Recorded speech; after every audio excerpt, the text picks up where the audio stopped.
Hello everyone, Dark of All Trades here. Now I'm going to start this off with a scenario. Imagine being in Plato's cave. You're chained up, watching shadows on the wall your entire life, completely convinced they're reality. Then one day, someone suggests everything you've been so certain about might be an illusion. This famous allegory isn't just some ancient thought experiment. It actually is at the heart of how we know anything at all. Now I want to share something a little personal. As an academic, and one could argue a researcher, I have had countless moments where my certainties crumbled under scrutiny. Every time it wasn't doubt that led me astray, it was my previous certainty that had been the problem. This brings us to today's exploration, that is the role of doubt in epistemology. That's the study of how we know what we know. Now, doubt often gets mischaracterized as indecision or weakness. But in the history of human thought, from Socrates' systematic questioning to Karl Popper's falsificationism, doubt has been a cornerstone of intellectual progress. Think of doubt as a filter, not the kind that blocks everything, but the kind that helps separate reliable knowledge from mere assumption. What makes this especially relevant today is our current information ecosystem. We're swimming in a sea of claims, each demanding our acceptance. Social media algorithms, confirmation bias, and echo chambers make it harder than ever to distinguish truth from misconception. But here's where systematic doubt becomes not just useful, but essential.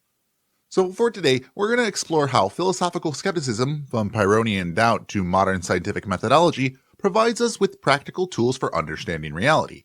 We'll look at how controlled doubt, rather than unlimited skepticism, can help us build a more reliable knowledge. Think of it as developing a kind of intellectual immune system, one that protects us from false beliefs while remaining open to new truths. The philosophical foundations of doubt form an interesting intellectual lineage that shapes how we think about knowledge today.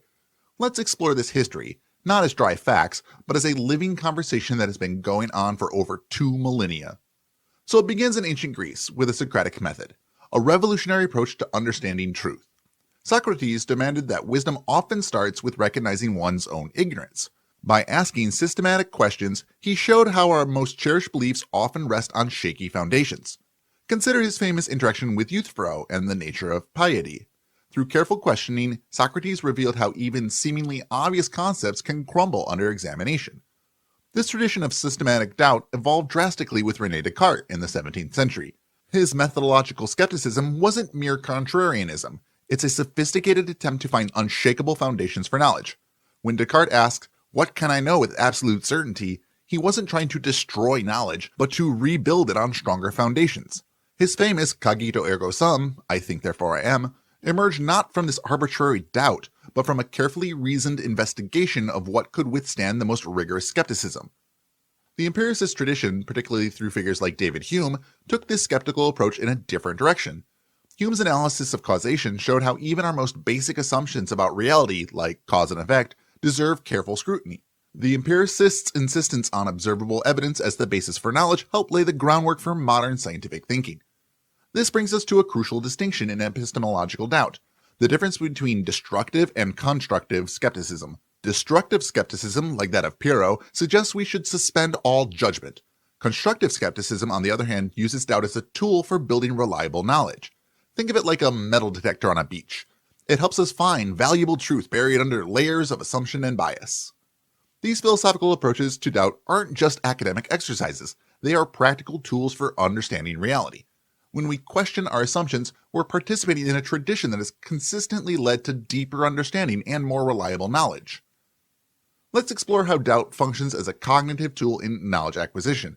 But don't worry, I'm going to try to keep this grounded in practical understanding rather than getting lost in this academic jargon. The process of questioning begins with what cognitive scientists call metacognition, essentially thinking about our thinking. When we encounter new information, our brain engages in a sophisticated evaluation process. Consider Daniel Kahneman's framework of System 1, fast intuitive thinking, versus System 2, slow deliberative thinking. Doubt acts as a bridge between these systems, prompting us to shift from quick automatic acceptance to careful systematic evaluation.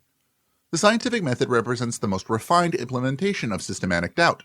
Karl Popper's concept of falsificationism revolutionized our understanding of scientific thinking. Instead of trying to prove theories right, scientists actively try to prove them wrong. This approach has led to remarkable discoveries precisely because it embraces doubt as a fundamental tool. Take the recent revolution in physics regarding quantum mechanics. It required scientists to doubt their most basic assumptions about reality itself.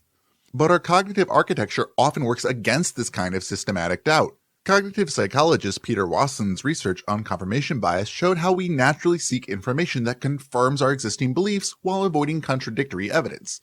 Think about the last time you researched something you strongly believed in. Did you spend equal time looking for opposing viewpoints? These cognitive biases form a complex web of mental shortcuts that can impede critical thinking. Anchoring bias, where we rely too heavily on the first piece of information we receive. Availability heuristic, where we overestimate the importance of information that is easily recalled. And the Dunning-Kruger effect, where limited knowledge leads to overconfidence. Doubt serves as a cognitive immune system against these biases. When we cultivate systematic skepticism, we develop what psychologists call metacognitive sophistication, the ability to recognize and compensate for our cognitive limitations. For example, when evaluating scientific claims, trained skeptics automatically ask questions like, what's the quality of the evidence? Have these results been replicated? What are the alternative explanations? This isn't about becoming paranoid or rejecting everything. It's about developing a balanced, evidence-based approach to knowledge acquisition. Modern research in cognitive science shows that people who maintain a healthy level of skepticism actually learn more effectively and make better decisions. Let's explore one of the most fascinating paradoxes in epistemology, how acknowledging uncertainty actually leads to better understanding. This concept of intellectual humility isn't just philosophical theory, it's supported by contemporary psychological research. Consider what psychologists Justin Barrett and Ian Church call the meta-knowledge paradox. The more knowledgeable someone becomes in a field, the more they recognize the vastness of what remains unknown. Einstein captured this perfectly when he remarked that the more he learned, the more he realized how much he didn't know. This isn't false modesty, it's a sophisticated understanding of knowledge's complexity. Recent studies in cognitive psychology have revealed fascinating insights about intellectual humility. Studies by Mark Leary and colleagues show that people with higher intellectual immunity process new information more objectively, show greater willingness to revise their beliefs when presented with contrary evidence, demonstrate better problem-solving abilities, and exhibit stronger learning outcomes. But embracing uncertainty isn't easy. Our brains are wired for certainty. It's a survival mechanism. Neuroscience research shows that uncertainty activates regions in our brain associated with threat and anxiety. This helps explain why people often cling to beliefs when evidence contradicts them. It's not just stubbornness, it's our neural architecture at work. What makes intellectual humility particularly valuable is its role in scientific thinking. As physicist Richard Feynman noted, the first principle is that you must not fool yourself, and you are the easiest person to fool. This awareness of our potential for self-deception becomes a powerful tool for discovery. Consider how many scientific breakthroughs came from researchers willing to question established facts. For example, the discovery of bacterial causes of ulcers, which contradicted decades of medical consensus. The development of quantum mechanics, which challenged fundamental assumptions about reality. And the recognition of cognitive biases, which transformed our understanding of human decision-making. Intellectual humility also has practical benefits in everyday life. Research by Karl shows that people with a growth mindset who view their abilities as developable rather than fixed tend to achieve more and recover better from setbacks. This mindset is fundamentally rooted in the humble acknowledgement that we can always learn and improve. Let's examine how systematic doubt functions as a practical tool in various domains of modern life, from scientific investigation to personal decision-making. In scientific research, the application of methodological doubt has revolutionized our understanding of the world. Consider the peer review process. It is essentially institutionalized skepticism. When researchers at CERN detected particles seemingly traveling faster than light in 2011, the scientific community's systematic doubt led to the discovery of a measurement error. This wasn't a failure, it was doubt working exactly as intended, preventing a major scientific misconception from taking root. The practical application of doubt extends beyond laboratory settings. In medical decision-making, evidence-based medicine requires a systematic approach to questioning traditional practices. For instance, the practice of routine antibiotics for viral infections was only discontinued after systematic doubt led to a better understanding of antibiotic resistance. The methodology known as differential diagnosis exemplifies practical doubt. Physicians must actively question their initial impressions and consider alternative explanations. In the realm of information literacy, structured doubt serves as a crucial tool for navigating our complex media landscape. The CRAP test, Currency, Relevance, Authority, Accuracy, and Purpose, used by information specialists provides a systematic framework for evaluating sources, Research by Sam Weinberg at Stanford shows that professional fact-checkers use specific doubt-based strategies, like lateral reading, which is checking other sources, source verification, and contextual analysis. This systematic approach differs markedly from casual skepticism. Consider these practical applications. In economic decision-making, questioning market assumptions or analyzing multiple data sources and testing hypotheses before investment. In personal development, you can challenge limiting beliefs, you can test assumed limitations, and you can examine habitual behaviors. For professional growth, questioning industry best practices, or testing methodology effectiveness, or examining organizational assumptions. Modern cognitive research reveals that applied doubt, when structured properly, enhances decision-making quality. Studies by Gary Klein on naturalistic decision-making show that experts use a form of strategic doubt they call pre-mortem analysis, imagining potential failures before they occur. As we synthesize our exploration of doubt's role in epistemology, we find ourselves at a crucial intersection between philosophical inquiry and practical application. The evidence we've examined points to doubt as an essential instrument of our cognitive toolkit, not merely a philosophical speculation, but as a vital component of knowledge acquisition. But let's distill our key insights into their practical essence. We've seen how systematic doubt operates across multiple domains, like cognitive architecture. Doubt serves as a metacognitive filter, helping us navigate between intuitive and analytical thinking. It acts as a counter to our natural cognitive biases. Research also shows that it enhances information processing and decision-making quality. In the knowledge department, strategic skepticism improves learning outcomes. Intellectual humility correlates with better problem-solving abilities, and systematic doubt strengthens critical thinking capabilities. As for practical applications, scientific methodology demonstrates the power of structured skepticism. Evidence-based approaches across fields rely on systematic questioning, and personal growth often begins with doubting limiting assumptions.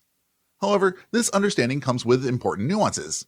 As philosopher David Dennett suggests, doubt isn't about universal skepticism, but about developing what he calls tools for thinking.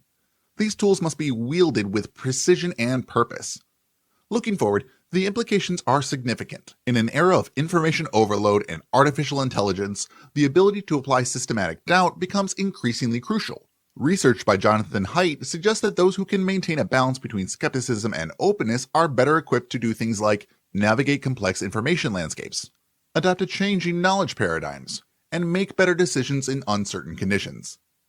The call to action isn't for unlimited skepticism, but for what psychologist Paul Slovic terms calibrated confidence, knowing when to doubt and how to doubt productively.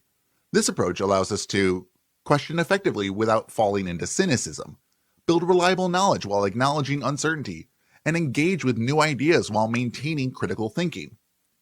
As I conclude, I don't want you to think of doubt as an endpoint. I don't want you to just doubt a claim and then leave it at that.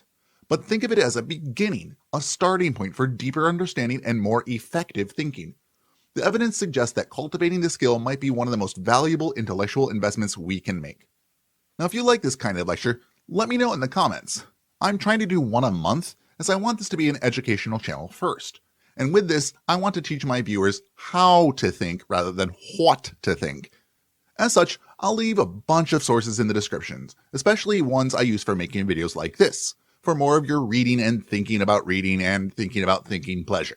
Speaking of how to think, I need to give an independent thanks to the true thinkers, my patrons, Calamitous Anima, Sora, Long-Haired Lefty, Musical Ocelot, Ooga Booga Luga, Anonymous Netizen, Angel, Tarek Alkasab, Jamabom, Kai Henningsen, and Triple Towel. If you would like to join them as an unshakable foundation for knowledge, you can join them for as low as $1 a month at patreon.com/darkofalltrades. Thank you so much for hanging out with me. I look forward to reading what you think in every video, and my comment section is surprisingly productive, especially compared to other creators who talk about religion as much as I do. So don't be shy, I really want to know what you think. Let me know your thoughts in the comments. And as always, keep learning.